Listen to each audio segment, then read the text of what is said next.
سيجعل الله بعد عسر يسرا.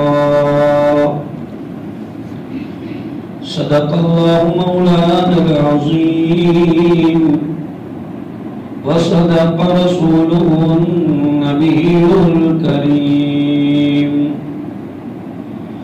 اللهم صل على مولانا محمد وعلى آل سيدنا مولانا محمد وبارك وسلم تسليما كثيرا.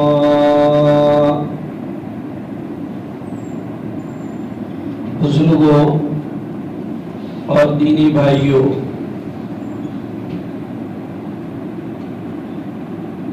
انسان کے جیسے ظاہری اعضاء کے ساتھ اسلام کے کچھ اعمال ہیں، ایسے انسان کے باطینی اعمال اس کے دل کے ساتھ بھی متعلق ہے. ظاہری اعضاء کا جیسے انسان کو مکلف بنایا گیا ہے، ہاتھ، کان، پیر، ناک، اسی طرح اللہ تعالیٰ نے باطن کے اندر جو دل رکھا ہے، اس دل سے بھی اللہ نے عمل کا مطالبہ کیا ہے. اور دل یہ انسان کی باڈی کا بادشاہ ہے، جسم کا بادشاہ ہے. دل کے تابع ہیں انسان کے سارے اعضاء. اس لیے جیسے گاڑی کا انجن جو ہوتا ہے وہ پاورفل ہوتا ہے، تو دوسرے جو پارٹ ہوتے ہیں اس کی کمزوری آدمی کو اتنے محسوس نہیں ہوتی. لیکن اگر انجن پاورفل نہ ہو تو چاہے دوسرے پارٹ کتنے خوبصورت، کتنے مضبوط ہو، لیکن انجن اتنا پاورفل نہیں ہے تو جو رسپانس ملنا چاہیے گاڑی کا وہ نہیں ملتا. بس یہ مثال ہے کہ اگر آدمی کا دل ٹھوس اور مضبوط ہے، اس میں اللہ کی محبت ہے، اللہ کا تعلق ہے، اور اللہ کی رحمت سے مایوسی نہیں ہے، تو یہ دل انسان کو دنیا آخرت کی فکروں سے نجات دلائے گا. میں آج کی مجلس میں آپ کو یہ بات سنانا چاہتا ہوں کہ اللہ پاک کا دستور ہے کہ اللہ مصیبت کے بعد راحت لاتے ہیں. قرآن میں اللہ پاک نے یہ مضمون نقل فرمایا ہے، فَإِنَّ مَعَ الْعُسْرِ يُسْرًا إِنَّ مَعَ الْعُسْرِ يُسْرًا. ہمارے ملا جیون کر کے ایک بہت بڑے عالم گزرے ہیں، انہوں نے یہ شعر نقل کیا ہے، اِذَا اشْتَدَّتْ بِكَ الْبَلْوَى فَفَكِّرْ فِي أَلَمْ نَشْرَحْ، کہ جب تم کسی مصیبت میں گر جاؤ تو علم نشرح کی صورت میں غور و فکر کیا کرو کہ اللہ نے ایک عسر کو دو یسروں کے درمیان ذکر کیا ہے. فَإِنَّ مَعَ الْعُسْرِ يُسْرًا، دو مرتبہ یہ لفظ آیا ہے، یعنی اس میں اشارہ ہے کہ اللہ کسی بندے کو ایک مصیبت دیتا ہے تو اس کے بعد دو راحتیں عطا فرماتا ہے. اس لیے ہمیشہ ایک مومن کو چاہیے کہ وہ آخر دم تک کبھی بھی اللہ کی رحمت سے مایوس نہ. آپ کا کوئی بھی میٹر ہو، بیماری ہے، چلتے رہو دعا دوا دونوں کرتے رہو، مایوس کبھی نہ ہو. آپ جاب کرنا چاہتے، کاروبار کرنا چاہتے، اسٹرگل کرتے ہیں، آپ کرتے رہیے، اللہ سے دعا کرتے رہیے. دو باتیں ہیں. امید اللہ تعالیٰ سے لگانے کا مطلب یہ نہیں ہے کہ آدمی ہاتھ پر ہاتھ دے کر بیٹھا رہے. ایک کسان امید لگاتا ہے کھیتی کی تو صرف امید لگا کے بیٹھ نہیں جاتا، دعائیں کر کے بیٹھ نہیں جاتا، بلکہ وہ اسٹرگل کرتا ہے جو اس کے بس کا ہے. بیج ڈالتا ہے، کھیت میں ہل چلاتا ہے، ٹریکٹر چلاتا ہے، جو کرنا کرنا ہے اس کو جو فارمولیٹی ہے اس کو پوری کرنے کے بعد اب وہ اللہ کے اوپر پوری امید لگا کے بیٹھا ہے کہ اس مرتبہ کھیتی انشاءاللہ بہت اچھی ہوگی. ایسا ہر کام میں ہے. اللہ سے امید بندے کو رکھنا، اللہ کو بندہ بہت پسند ہے جو اس سے امید رکھتا ہے. اللہ کبھی اپنے اس بندے کو مایوس نہیں کرتے جو اس سے آس اور امید لگا کے بیٹھا ہو. چاہے تھوڑی دیر لگے لیکن اللہ اس سے مایوس نہیں کرتے. اللہ کریم ہے، اور کریم لوگ جو شریف لوگ سمجھے جاتے ہیں ان سے جب کوئی امید باندھتا ہے، مخلوق میں جب ایسے لوگ ہیں کہ جب ان سے کوئی امید لگاتا ہے، امیدیں باندھتا ہے تو وہ ان کی امیدوں پر پانی نہیں پھیرتے. تو اللہ تو کریموں کا کریم ہے، شریفوں کا شریف ہے. وہ کیسے اپنے ساتھ جو بندہ امید لگا کے بیٹھا ہے اس کو محروم کر دے گا. بات ہے ہمت کی، حوصلے کی، اللہ کے ساتھ اچھے گمان کی، اللہ کی ذات کے ساتھ اچھا گمان کہ اللہ پاک میرا مسئلہ ضرور حل کریں گے. کیونکہ اللہ پاک نے آج تک اربوں خربوں انسانوں کے مسائل کو حل کیا ہے. کوئی ایسا نہیں ہے جو یہ کہتا ہو کہ یار میں برابر اللہ کو پکارتا رہا لیکن اللہ پاک نے میرا یہ مسئلہ حل نہیں کیا. دیر سویر کوئی ایسا موقع ضرور آئے گا کہ اس کا وہ مسئلہ حل ہو جائے گا، وہ پرابلم دور ہو جائے گا. ہمارے پیر صاحب اس کی مثال دیتے تھے کہ دیکھو بہت اچھی مثال ہے، آپ کو غور کرنے کی چیز ہے، اسے لرن کرنا ہے کہ آپ سیکھیں کہ اصل کیا کہنا چاہتے ہیں. ایسے ایگزامپل سے ایک تالا ہوتا ہے، تالا جو لاک لگا ہوا ہے، آدمی کو معلوم ہے کہ اس لاک کی چابی یہی ہے، ڈیفینیٹلی اسے معلوم ہے کہ یہ جو تالا لگا ہوا ہے اس کی چابی یہی ہے، لیکن کسی وجہ سے کھل نہیں رہا ہے. بارش ہو رہی ہے، کاٹ لگ گیا ہے، جم گیا ہے، کھل نہیں رہا ہے. تو آدمی کیا کرتا ہے؟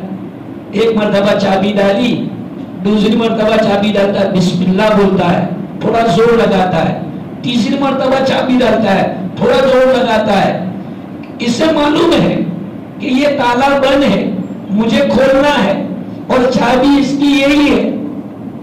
کچھ نہیں ہوتا تو وہ آدمی تیل لاتا ہے، کوپریل لاتا ہے، کیروسین لاتا ہے، وہ تالے پر ڈالتا ہے اور پھر جو ہے تھوڑا زور لگا کے کھولتا ہے تو کھل جاتا ہے اور خوش ہو جاتا ہے کہ تالا کھل گیا. ہمارے پیر صاحب فرماتے تھے کہ یہی مثال ہے کہ ہماری جو ضروریات اللہ سے وابستہ ہے اس کے اوپر تالے لگے ہوئے ہیں. ہم کو لگتا ہے کہ بھئی تالا لگا ہوا ہے لیکن چابی ڈیفینیٹلی معلوم ہے کہ اللہ پاک کے پاس سے ہی یہ مسئلہ حل ہونے والا ہے.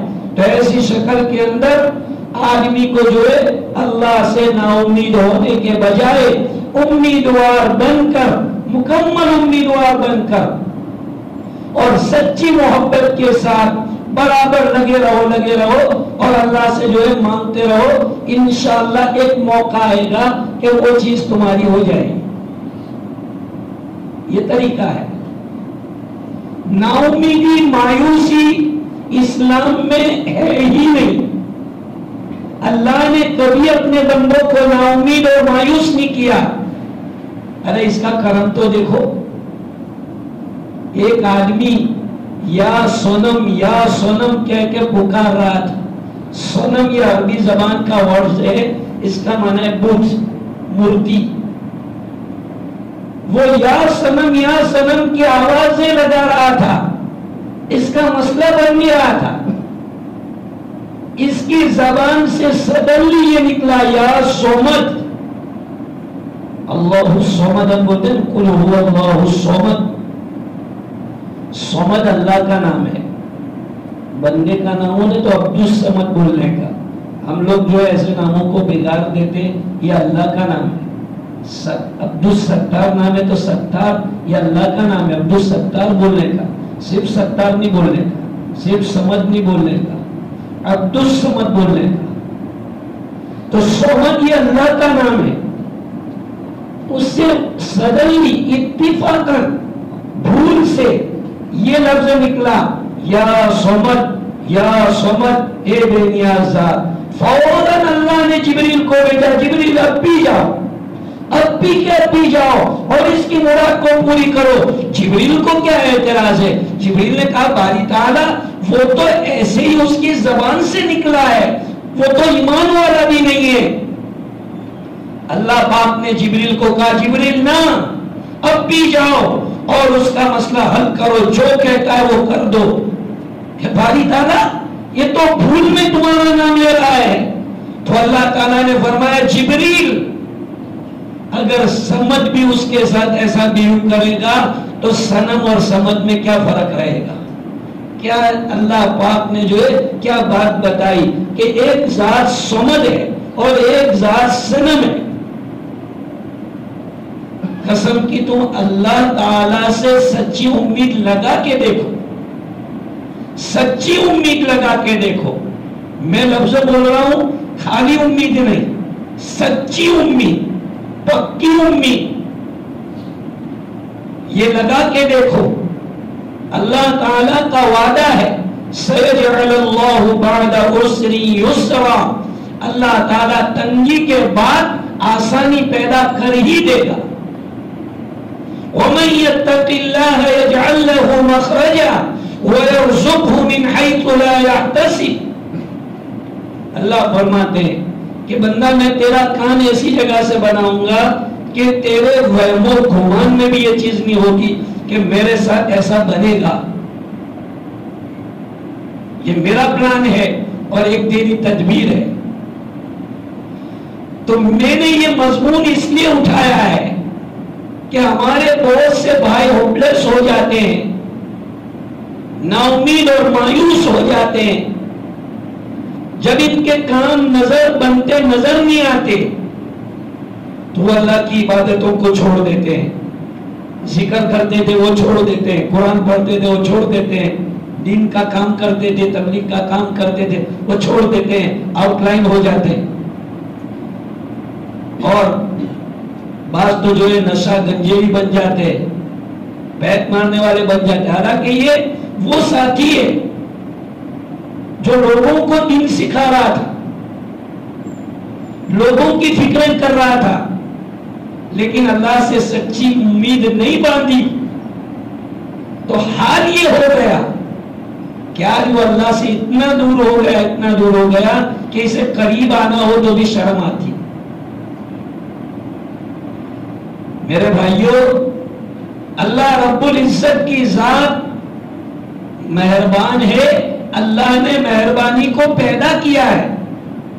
اللہ فرماتے ہیں کہ مہربانی تو میری مخلوق ہے, میں نے اس کو پیدا کیا ہے, اس لیے میری رحمت سے کبھی تمہیں نا امید نہیں ہونا ہے. قرآن میں اللہ نے یہ مضمون کئی آیتوں میں نقل فرمایا. فرمایا لا تقنطوا من رحمت اللہ. بندہ جس میٹر میں اللہ کو پکارتا ہو اسے چاہیے کہ پورے یقین کے ساتھ اللہ کو پکارے. کمزور یقین والے کی دعا کو اللہ جلدی قبول نہیں کرتے. حدیث میں ہے, ترمذی شریف میں یہ روایت ہے, ادعوا اللہ تبارک و تعالی وانتم موقنین بالاجابہ. اللہ کو اس حال میں پکارو کہ تمہیں دعا کی قبولیت کا بالکل یقین ہو کہ ڈیفینیٹلی میری دعا قبول ہوگی. حدیث پاک میں رسول اکرم صلی اللہ علیہ وسلم نے ارشاد فرمایا کہ جب بندہ یہ بولنا شروع کرتا ہے کہ میری تو دعا ہی قبول نہیں ہوتی تو اللہ پھر اس کو ریجیکٹ کر دیتے. اس بول پر اللہ اس دعا کو ریجیکٹ کر دیتے کہ ٹھیک ہے, جب تیری دعا قبول نہیں ہوتی تو نہیں کرتا. تو اس لیے یہ بول نہیں کہ میری دعا قبول نہیں ہوتی. اللہ کافر کی دعاؤں کو رد نہیں کرتا. کافر نے جو باتیں اللہ سے مانگی ہو چاہے اس کی زبان میں مانگی ہو لیکن اللہ اس کو رد نہیں کرتا. تو اللہ اپنے فرینڈ کی بات کو کیسے رد کرے گا؟ ایمان والا تو اللہ کا فرینڈ ہے. اللہ ولی الذین آمنوا، اللہ ولی الذین آمنوا. قرآن مجید ارشاد فرماتا ہے کہ اللہ تبارک و تعالی تمہارے سچے دوست ہیں اور اللہ تعالیٰ سے سچی دوستی لگاؤ اور دوستانہ تعلقات کے جو تقاضے وہ پورے کرو. کبھی سچا دوست دوسرے دوست کی غداری نہیں کرتا، اس کے پیٹھ کے پیچھے اس کا برا نہیں کرتا. مخلص دوست ایسے اللہ تعالیٰ کے حقوق میں بندہ کبھی غلط نہ کرے. اگر اللہ سے سچا تعلق ہے، اللہ سے سچی محبت ہے تو اللہ سے وفا کرے. اللہ فرماتے تم مجھ سے وفا کر کے دے، تم مجھ سے وفا کر کے دے. میں کیسے وفاداری کا جواب وفاداری سے دیتا ہوں.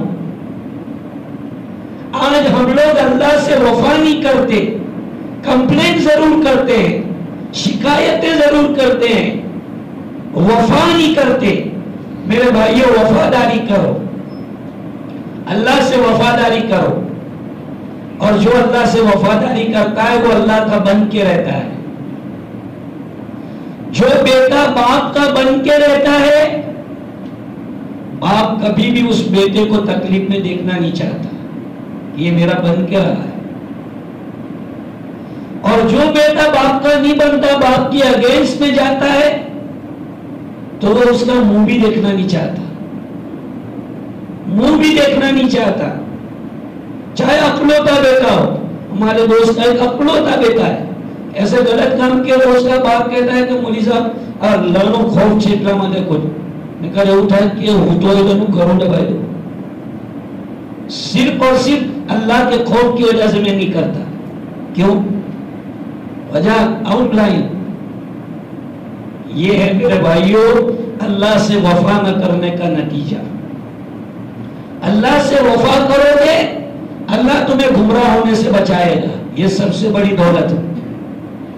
مال پیسہ دولت یہ بھی ہے، لیکن سب سے بڑی دولت یہ ہے کہ اگر تم نے اللہ سے وفا کی تو اللہ تمہیں گمراہ نہیں کرے گا. جس کو اپنے در سے بھگا دیتا ہے اس کو در در کی ٹھوکریں کھلواتا ہے. یہ شیخ سعدی نے اپنی کتاب میں لکھا ہے. ہر کے درے خود پہ رانت، جس کو کہ اپنے دروازے سے بھگاتا ہے در در کی ٹھوکریں اس کو کھلواتا ہے. اور جو اس کی چوکھٹ پہ پڑا ہے اس کی چوکھٹ کو لازم پکڑا ہے کہ کچھ بھی ہو میں تیرا دامن نہیں چھوڑوں گا. تو پھر اللہ تعالیٰ اس کے ساتھ وفا کرتے ہیں. اور اس کی مثالیں صحابہ کی پوری زندگی صحابہ کی ہے کہ صحابہ نے ایسی وفائیں کی تو اللہ نے کیسے سچویشنوں میں ان کے کام بنائے. مشکل سچویشن ہوتے تھے لیکن منٹوں میں اس کا کام بن جاتا تھا. میرے بھائیوں آج ہمارے حالات کچھ بھی نہیں ہے، ہمارے سچویشن ہمارے پرابلمز کچھ بھی نہیں ہے. وفاداری کرنا سیکھو، اللہ کے وفادار بندے بنو تو اللہ تبارک و تعالی آپ کو دنیا میں عزت کی زندگی، عزت کی روزی، عزت کی روٹی عطا فرمائے گا. روزی روٹی اس دنیا کا کوئی مسئلہ نہیں ہے. معاش، اکونومی یہ کوئی چیز نہیں ہے جس کے لیے آج انسان ڈپریشن میں چلا جاتا ہے، بلکہ کبھی کبھی آدمی سوسائڈ کرتا ہے. یہ کوئی مسئلہ نہیں ہے. اللہ فرماتی ہے میرے نزدیک مسئلہ ہی نہیں. کیوں؟ اس لیے کہ اللہ پاک نے پیدائش سے پہلے ہر ایک کی تقدیر لکھ دی. اللہ پاک نے سب سے پہلے قلم کو پیدا کیا. قلم 29ویں پارے میں سورہ قلم نام ہے. سورہ قلم نون والقلم وما یسطرون. تو وہ سب سے پہلے اللہ نے تقدیر کا قلم بنایا ہے اور اس قلم کو کہا کہ لکھ. پوچھا ہے اللہ کیا لکھوں؟ اللہ نے سب سے پہلی جو چیز لکھوائی، غور سے سنو، اس تقدیر کے قلم سے اللہ نے سب سے پہلا جو سینٹنس لکھوایا ہے وہ یہ لکھوایا کہ لکھ رحمتی غضبت رحمتی سبقت علی غضبی. ہمیشہ کا قاعدہ اللہ نے بنایا کہ ہمیشہ میری رحمت میرے غضب پر غالب رہے. یہ سب سے پہلی چیز ہے جو اللہ نے تقدیر سے لکھوائی، قلم سے لکھوائی. رحمتی سبقت علی غضبی، میری رحمت ہمیشہ میرے غضب پر غالب رہے. اور پھر اللہ نے ہر ایک کی تقدیریں لکھوائی کہ لکھو قیامت تک آنے والی سارے انسانوں کی تقدیروں کو اللہ نے دنیا بنانے کے 50,000 سال پہلے لکھا. 50,000 سال. پھر کیوں پریشان؟ پھر کیوں اتنی ہوپلیس؟ دیکھو میرے بھائی، بعض چیزیں میرے لیے، آپ کے لیے، دنیا کے بڑے انسانوں کے لیے ناممکن ہو سکتی ہے. اللہ پاک کے لیے کوئی بھی چیز ناممکن نہیں ہے. کوئی بھی چیز ناممکن نہیں ہے. اور ناممکن کو ممکن بنانے والی ذات کا نام تو اللہ ہے. ناممکن کو ممکن کیسے بنانا وہ اللہ جانتے ہیں. اس لیے کبھی بھی ہم کسی مسئلے میں ہمت ہار کر اس کو ناممکن سمجھ کر اللہ سے بدگمانی پیدا کر کے اللہ سے رشتہ نہ توڑے. چھوٹی چھوٹی باتوں میں اللہ سے رشتہ توڑ دینا، اللہ سے بدگمان ہو جانا، بلکہ کبھی اس کی شان میں گستاخانہ کلمات کہنا، یہ دوستی کا تقاضا نہیں ہے. دوستی کا تقاضا یہ ہے کہ ہمیشہ اپنے دوست کی تعریف کرو، اپنے دوست کے اچھے بول بولو، اپنے دوست کی اچھی ادائیں اور اچھی اوصاف کو ذکر کرو. یہ دوستی کا تقاضا ہے، اس کا تعلق ہے. لہذا ہمیں بھی ہمیشہ اللہ سبحانہ و تعالیٰ کی ذات کے اچھے بول بولنے چاہیے. اللہ کی جو قدرت ہے اس قدرت کو لوگوں کے سامنے بولنا چاہیے. ریفلیکس ہوتا ہے، آپ لوگوں کے سامنے بولو گے وہ چیز آپ کے دل پر جمے گی. گیند دوسری جگہ ڈالتے ہو، سامنے دیوار ہے، ٹکر کھا کے تمہاری طرف آئے گی. یہ چیزیں آپ جب محفلوں میں بولو گے، دوسروں کے سامنے بولو گے، اللہ کی قدرت کو بولو گے، اللہ کی رحمت کو بولو گے، دوسرے کو سمجھاؤ گے کہ بھائی مایوس مت ہو، یہ زندگی ہے. کبھی کبھی بولتے ہیں کہ بھائی سماج چھیڑ چالیا کرے، زندگی ہے، مسائل پیدا ہوتے ہیں، اولاد کے مسئلے پیدا ہوتے ہیں، طلاقوں کے مسئلے آ جاتے ہیں، کبھی کبھی پراپرٹی کے مسئلے آ جاتے ہیں، شادیوں کے مسئلے آ جاتے ہیں. بڑے بڑے مسائل ایسے آتے ہیں جس میں آدمی کبھی بہت بہت پریشان ہو جاتا ہے. لیکن بتلایا کہ اللہ تعالیٰ نے جو اس آیت میں فرمایا سَيَجْعَلُ اللَّهُ بَعْدَ عُسْرٍ يُسْرًا، اس کو سامنے رکھ کر جو ہے ہر وقت اللہ تبارک و تعالیٰ سے امید لگاؤ. حدیث پاک میں ہے، رسول اکرم صلی اللہ علیہ وسلم نے ارشاد فرمایا افضل العبادتی انتظار الفرج، بہترین عبادت یہ ہے کہ بندہ اللہ سے وسعت کی امید لگا کے بیٹھا ہو کہ آج میری یہ حال ہے، اللہ ضرور وسعت کرے گا. یہ اللہ سے وسعت لگانے کی امید لگا کے بیٹھنا، اللہ کے رسول صلی اللہ علیہ وسلم نے اس کو افضل عبادت قرار دیا کہ یہ افضل عبادت ہے. اس لیے بھائیو وفا کرنا سیکھو. آج ہم نے وفا کرنا نہیں سیکھا. جن بندوں نے اللہ سے وفا کرنا سیکھا ہے وہ زمانے کی مہنگائی سے روتے نہیں تھے، زمانے کے حالات سے روتے نہیں تھے. اللہ سے وفا کرنا سیکھو. سچا تعلق، اور سچا تعلق پیدا ہوتا ہے اللہ پاک کا بار بار نام لینے سے سچے دل سے تنہائیوں میں اللہ کو یاد کرنے سے ایک اچھا تعلق پیدا ہوتا ہے۔ اللہ مجھے اور آپ کو اپنی ذات کے ساتھ مضبوط سے مضبوط تعلق بنانے کی توفیق عطا فرمائے۔ وآخر دعوانا الحمدللہ۔